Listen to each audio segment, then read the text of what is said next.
Hello, good afternoon everyone. Ayan. Kumusta po kayo lahat? Sa ngayon mga lods, nandiyan ko to sa taas. Lunch break ko na ngayon. Ayan. Tsaka ang ulam natin mga guys ay gulay. Pakbet. Yan sa Ilocano guys. Pinakbet.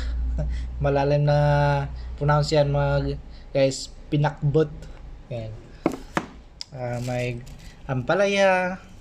Ayan, may kalabasa at iba pa, yan. Sa mga ganitong mga gulay mga guys, ay nakakatulong sa ating mga katawan yan. Kaya, kain po tayo.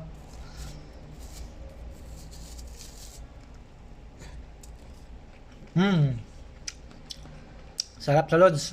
Yung ampalaya, medyo may kuhan siya. Yung mapait-pait. Yan.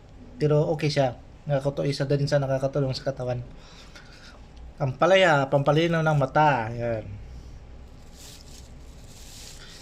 Sa mga hindi na nga malabo ng paningin dyan, kain na ng ampalaya lagi. Para ang mata maging mas malinaw pa.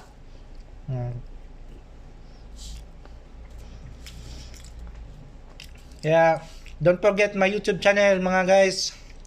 Subscribe, like, and share, and comment. Yan.